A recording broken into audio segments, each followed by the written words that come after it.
Okay. So on the first part, we talked a lot about psychology and the mindset and loving your customers. And we want to do a few bonus questions for Mike with getting into some of I have a technical background, so it's kind of in the technical, but also more in the tactical and strategic. We talked about the psychology of paid traffic and the fear that's involved. I'm just wondering how much of that is caused by not knowing your metrics, so not knowing like what the lifetime value of your customer is, or let's just start with the lifetime value part of it. Sure. There are multiple fears as we run. I mean, fear is our primary, debilitator, I suppose. If it really can just cripple you in your business, and fear will come from many different places. In addition to the ones we mentioned earlier, is self sabotage, understanding your own limitations, fear of what you have, and when you are successful in your life, the fear of not knowing is a huge fear. So the biggest challenge I have is even with businesses who come to me who are currently successful, um, they won't know their numbers. I'll get on the phone. Like I got on the phone, well, a while ago. Let's just say that I got on the phone a while ago, and I asked the guys on the phone. I said, "So what's your value per click right now? What's your conversion ratio of cold traffic? What is your upsell take rate? And just some key, what I consider key metrics." They didn't know any of those. I was dumbfounded, and I'm constantly dumbfounded how people who run large scale businesses cannot know their metrics. Because remember earlier we talked about the fact that if you spend $20 and spend $2,000, it's really almost the same amount of effort. The key here is that for your traffic and for your business process, the difference between making $200 per or $20 per customer and $200 per customer is so small. It's like ridiculous. I mean, the littlest tiny things people don't think about because we're always in this rush to get it out there, and then once the machine's running, we don't stop to realize, oh my gosh, if I just added a scoop to the front, I would increase my efficiency by a lot. There's a reason why the Toyota Prius got 48 miles to the gallon when every other car was, in the 20, 30 level. They started rethinking the car all the way back. And we need to be doing that with our business and saying, hey, you know what? Yes, I've built this go-kart, but now what can I do? And we're so busy just pushing it down the hill and dragging it back up again, pushing it down the hill, dragging it back up again. What can I do to make sure that I'm winning this race by extending out the spins? What can I do to grease the bearings? What can I do to have less friction on the tires? Maybe I can run a skinnier tire and have less tire touching the ground. We don't think about those things in our business, so what we need to be doing is looking at all of the key KPIs, key performance indicators, and asking ourselves, what is our conversion ratio from click to a lead if we have a lead at the front of our process? What is our percentage of people who take a sale from that point? So the sale point, what is the percentage of people who take an upsell? And to really reimagine our businesses so that, here's a good example. I have seen a handful of people who have a video on their upsell page. Did you know that when I ran my product in this marketplace, I hated long copy. So what did I do? I had all of my pages videos. There was just like no copy on there. It was my video, and there was a little button as this description of how much you're going to get charged, and a button that says yes, upgrade, no, don't upgrade. And the take rate was, by the time it all said and done, I think I had 60-something% take rate, and the average upsell was, I think, $700 or $800 per customer in upsells. From originally a $2,000 purchase, we had about a $700 upsell take rate. My point being, no one at that time was using videos for their upsell sequences. So free yourself and say, hey, you know what? Once I'm looking at these KPIs and you understand how those KPIs, those percentages of conversion, you understand where they're at, you can then make changes that will impact your overall value per customer. So you can say, hey, you know what? I know that at day 0, I have all of these metrics that I'm looking at. Then at day 5, after doing the autoresponder sequence, I know within this many days they're going to convert to a customer, or within this many days they're going to convert to a customer, and here's the value I don't run everything what's called an LTV, a lifetime value, but I run the LTV over time. So I look at, and you know this already, Kevin, 0, 3, 7, 14, 21, 30, 45, 60, 90, so on and so forth.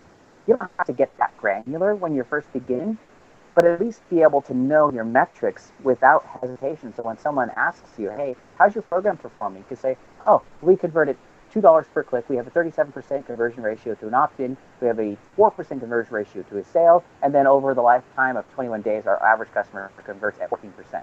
How many people do you think are going to want to partner with you at that point? How many people are going to want to buy traffic for you at that point? Everyone. Because you're this, and this is probably what leads to, Spencer's thinking that I'm like some whatever guy. No, I'm just the only guy who like pays attention to the numbers too. Cool. Yeah. And then let's say I have a campaign run, or let's say I have a campaign running, but what we're seeing is it's a negative campaign. So the initial sales coming right off of that campaign is negative.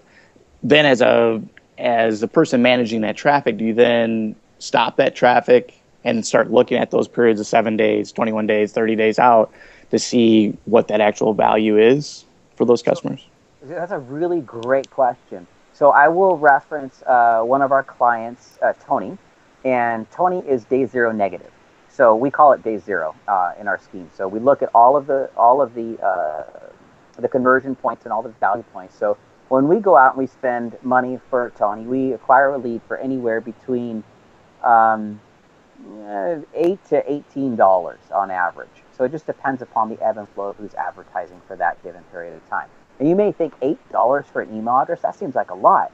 But what we do is in our processes, we actually discourage customers. I don't want a lot of customers. And the reason for that is simple. The more people that I shove onto that email list, the less people I get emails delivered to. So what I want is less people on my email list who have value to me that I will be sure my email makes it to in the future. Do you understand that concept? Yeah? Okay, good. So we want only people who are willing to spend, $10,000 later on down the road to be able to be on that list. So that makes sure our deliverability is high, our open rates are high, our education level is high. And what we do is when we first started Tony's campaign, so just to give you an example, it didn't exist. Tony's business, when he came to me, it didn't exist. He had a business, like we talked about before with Spencer. He had a business that he was running that he didn't like. He was running an infomercial. He was just doing coaching floor stuff. With respect, coaching floor. He didn't have one of the gouge people coaching floors. And he was running just that infomercial that he really wasn't keen on. The name of his business was not kosher. It was all negative psychological triggers. I made him start all new products. He created 5 new products for me. We created a whole new website and an entire new business. And when we started, we had no idea how much money it would make or if it was even going to make money right away. But what we did have was a business family we talked about earlier, and we knew we were not going to let this child not walk. In fact, this kid was going to run, and it was going to run marathons, and it was going to beat everybody else in the race.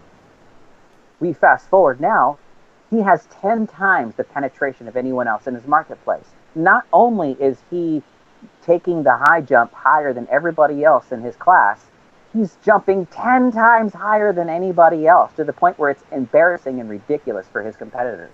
And that created by looking at what you just mentioned, Kevin, day 0, day 5, day 3, day 7, day 10, and created a process that really looks at that entire life cycle. We found that if we made too much money at day 0, we make less money overall on the LTV. And that's a value that no one's really looking at. So we intentionally don't close them too hard at first point of contact. Everything's what we call consultative selling. We don't do any hard sales.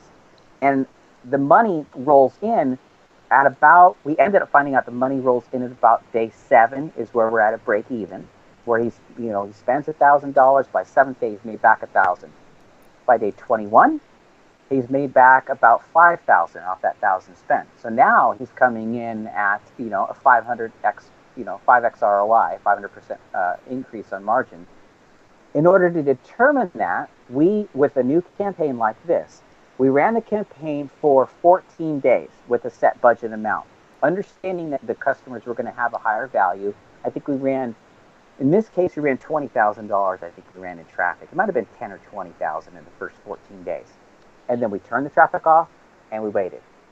It killed us. It freaking killed us. But we just sat back and waited for 14 days to pass. In the meantime, we're all sitting here going, "Oh God, come on, please, please God, let this work. Please God, let this work." This guy spent a shit ton of money on my consulting, coaching. We put all this crap together. He spent like $100,000 in website development, new products. This has got to work. Come on, come on. And you know, it literally is like that. It's literally a gamble. You don't know. You really don't know. You hope, and you based on your past experiences, use your best level of guess, but you don't know. And it was a winner. I mean, literally so much a winner that we haven't changed any of it since then, and it's been 2 years. I mean, so much a winner. He's like, "Don't touch it. Just don't touch it. Leave it alone. It's fine. Let's leave it exactly as it is. Google likes it. You like it. You know, the publishers all like it. The consumers love it. We have a 96.7%. I would recommend this program to a friend rate, independently audited and reviewed. That's ridiculous.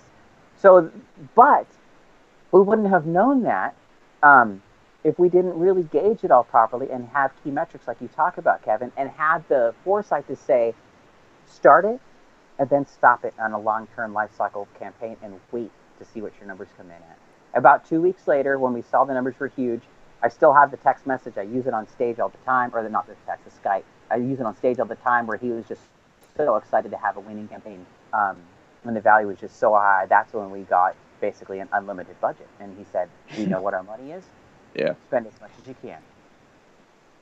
There's a phrase that I heard Eben Pagan use, and he said that sometimes you don't know enough to know that you were lucky. Yeah.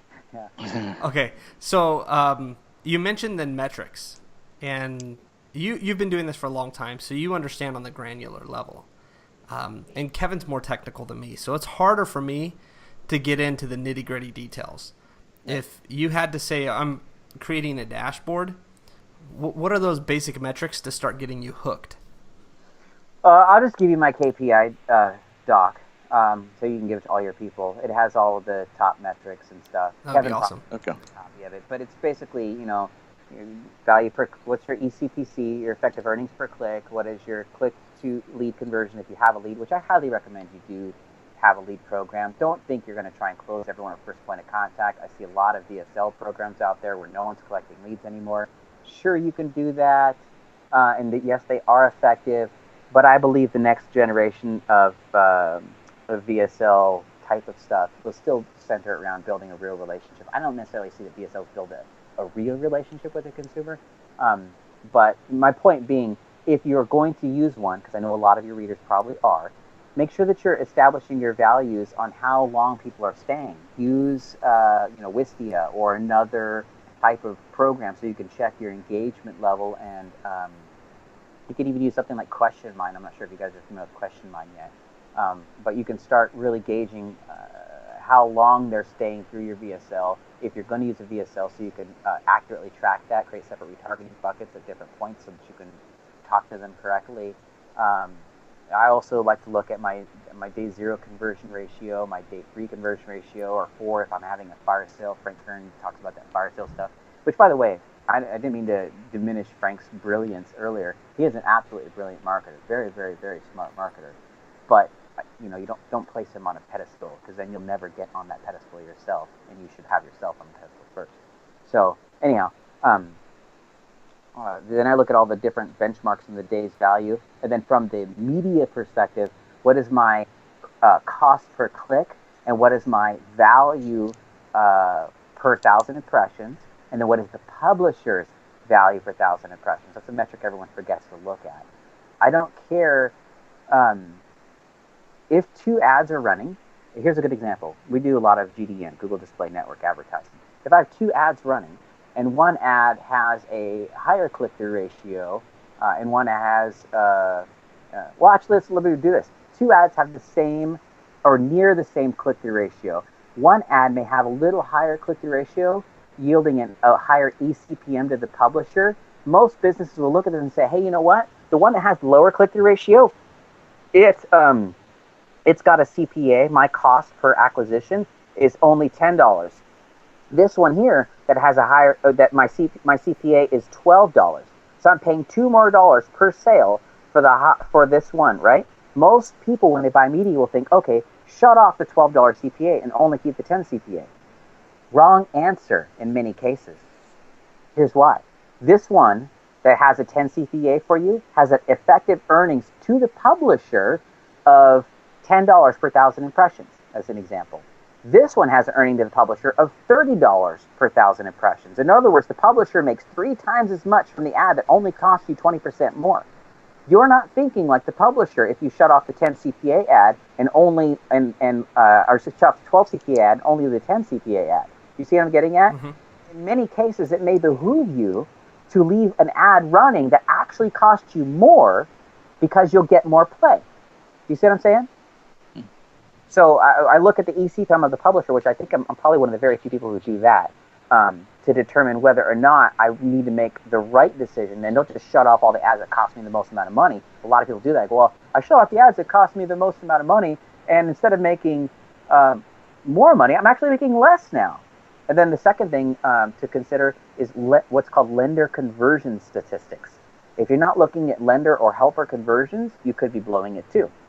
If you're going out and buying traffic, you have to realize that even though they didn't click on that specific ad, that ad may have added to or contributed to what's called, they call it search funnel analytics in Google, but you can do it in other areas too. It may have contributed to a subsequent conversion, meaning, like you're going to go to the doctor, right? You get sick one day.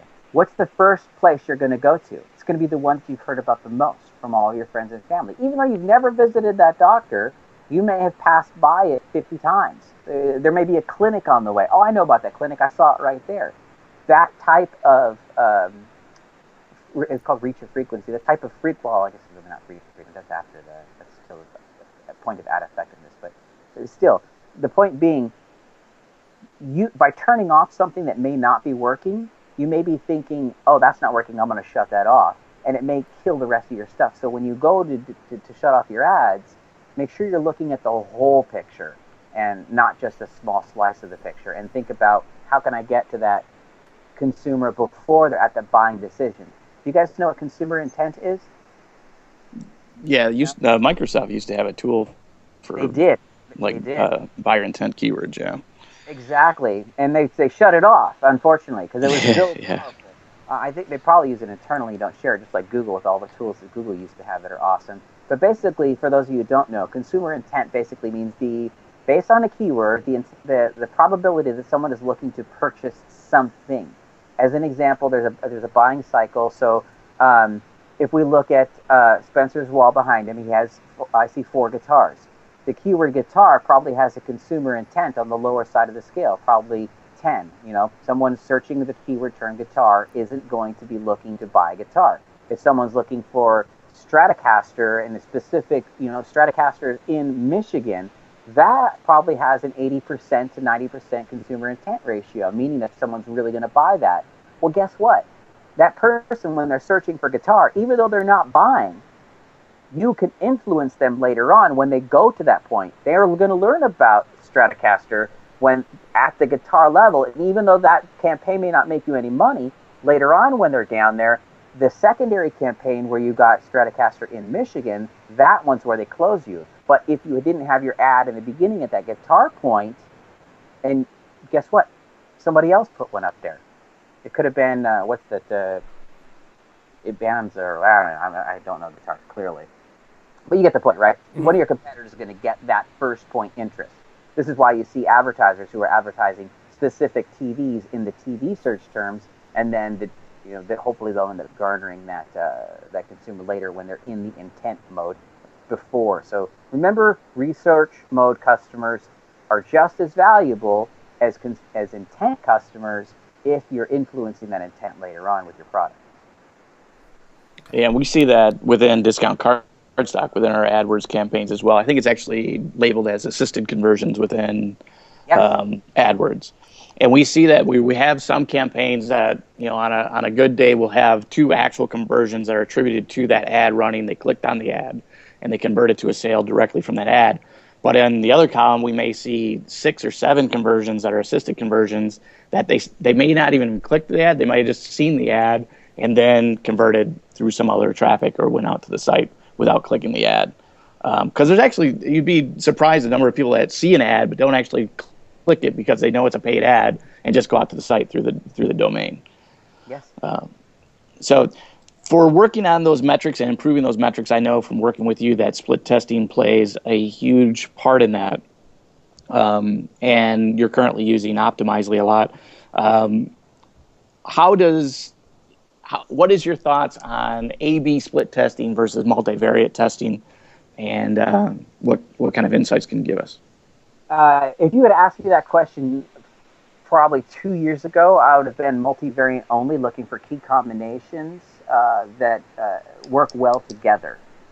Even maybe 6 months ago, I might have told you that. For this audience listening now, I'm going to tell you, don't do it. Just stick with A/B. And here's why. Statistical significance is difficult to reach. Well, what that basically means is you've run enough test subjects through your test that you can know with what's called a confidence indicator or a confidence value that you're pretty sure that this is going to be the right winner. Now, in multivariant, I've run campaigns that have received hundreds of thousands of clicks in one test on a multivariant. The more stuff you throw in, the more you're going to more traffic you're going to have to run to it. And even once you hit statistically significant data, or what the machine says is statistically significant, you let it keep running, it's going to drop out of statistical significance because there's just too much. There's too many variables that will come to play. Now I try to only stick with A/B for smaller testing clients. If I'm going to do multivariant, I will limit it to 2 what do you call them, sections, and maybe 2 at the most 3 variants per section because of the potential combinations. Your first instinct is, wow, this is awesome multivariant. Let me throw a whole bunch of stuff in here. You're never going to get a result. Even if you're spending $10,000 a day, it's going to take a long, long, long time. So do yourself the favor. Just run A/B. If you've got massive cojones and a pocket full of cash burning a hole in your pocket, then you can run multivariant. I call it MV. You can run MV, but do yourself a favor. Limit your sections and limit your variations. Cool. And remember how they play together too. People always forget that. They're like, you have 2 combinations that don't match up. You're just wasting money. You can't have a video that says in the video that you're rotating videos through, it's a woman who says, "Let me teach you how to eat oatmeal raw," and then the headline says, "These chemicals will kill you." It doesn't add up. Okay, I have one final question for you. Mm-hmm. You mentioned retargeting when we were talking about, I think, improving that lifetime value. And you have a great set of videos out on YouTube that we're going to link to in the podcast as well on retargeting. And if you could just touch on specifically retargeting, like within your sales funnel.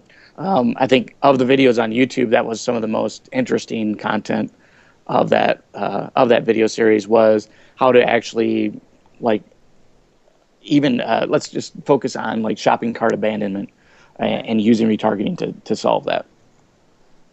Oh, okay. So for shopping cart abandonment and retargeting, it's so simple. I feel silly talking about it, but I forget that a lot of you guys may not be introduced to these concepts.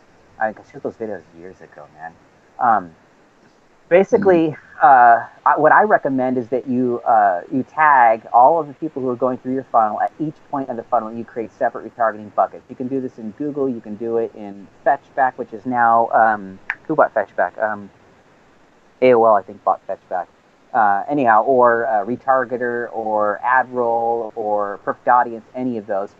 You want to set as many up as you can, believe it or not, because you're not going to get that customer all over the place. And some are going to have a higher ROI than others, first of all, let's say that. And then secondarily, based on where they exit the funnel, you should think about, we're not talking about a lot of time, guys.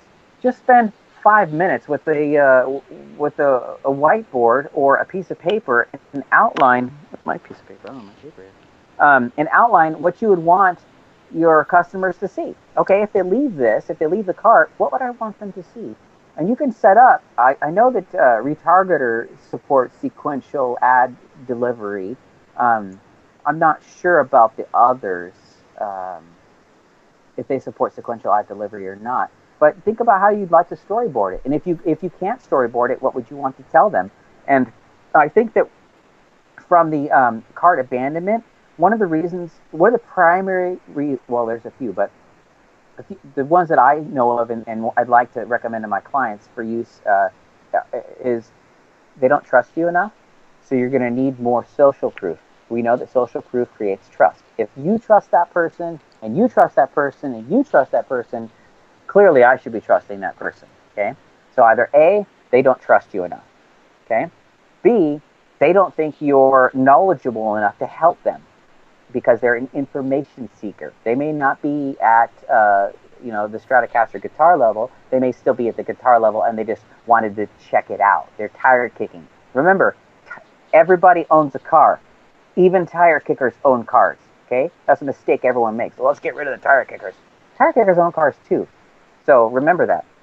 And then the third thing, you didn't give them a reason to buy. There wasn't either A, you didn't have a low enough price point, or there was no secondary bonus, or there was no sense of urgency created. So you need to be able to tickle those three things. And even if here's the thing about email.